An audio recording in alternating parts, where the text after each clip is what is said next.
அஸ்ஸலாமு அலைக்கும் வரஹ்மத்துல்லாஹி வபரகாத்து. அன்பு நிறைந்த அல்லாஹின் நல்லடியார்களே, ரமலானுடைய ரஹ்மத்தான 10 நாட்களில் நாம் இருக்கிறோம். அல்லாஹ்விடத்தில் ரஹ்மத்தை பெற்றுக்கொள்கிற வழிகள் என்னென்ன என்பதை பார்த்து வருகிறோம். அதில் இரண்டாவதாக திருக்குர்ஆனை அதிகம் ஓதினால் அல்லாஹுடைய ரஹ்மத்து நம்மை தேடி வந்தடையும் என்று நபிகள் நாயகம் ஸல்லல்லாஹு அலைஹி வஸல்லம் அவர்கள் சொல்லியிருக்கிறார்கள். எந்த இல்லங்களில் குர்ஆன் ஓதப்படுகிறதோ அந்த இல்லங்களில் ரஹமத்தை சுமந்து வருகிற மலக்குகள் வருவார்கள் என்று நபிகள் நாயகம் சொல்வார்கள். எந்த இல்லத்தில் குர்ஆன் ஓதப்படவில்லையோ அது பாலடைந்த வீட்டுக்கு சமமானது என்று நபிகள் நாயகம் ஸல்லல்லாஹு அலைஹி வஸல்லம் அவர்கள் சொல்வார்கள்.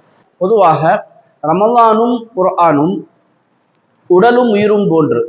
எனவே ரமலானில் அதிகமாக நாம் குர்ஆனை ஓதி அல்லாஹுடைய ரஹ்மத்தை பெற்றுக்கொள்ள வேண்டும். சராசரியாக குர்ஆனை பார்த்து ஓத தெரிந்தவர்கள் ரமலானில் 10 குர்ஆனை முடிக்கிற எனது நண்பர்கள் இருக்கிறார்கள். ஹாஃபில்கள், ஒரு நாளைக்கு ஒரு குர்ஆன் முடிக்கிற ஹாஃபில்களை நான் பார்த்திருக்கிறேன். எனவே குர்ஆனை பார்த்து ஓத தெரிந்தவர்கள் ஒரு 10 குர்ஆன் முடித்து விடுவேன் என்று டார்கெட் வைத்து ரமலானுடைய பகலிலும் இரவிலும் நேரம் கிடைக்கும் போதெல்லாம் நாம் குர்ஆனை அதிகமாக ஓதுகிற வழக்கம் உள்ளவர்களாக நம்மை மாற்றிக்கொண்டால் இறைவனுடைய அருள் நம்மை தேடி நமது இல்லத்திற்கு வரும், நமது உள்ளத்தை நிம்மதிப்படுத்தும் என்று நபிகள் நாயகம் ஸல்லல்லாஹு அலைஹி வஸல்லம் அவர்கள் சொல்வார்கள். எனவே குர்ஆனை அதிகமாக ஓதுவோம்.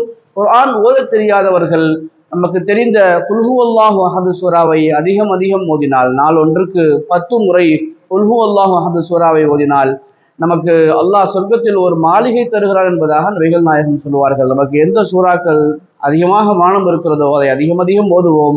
பார்த்தாலும் நன்மை, ஓதினாலும் நன்மை, கேட்டாலும் நன்மை.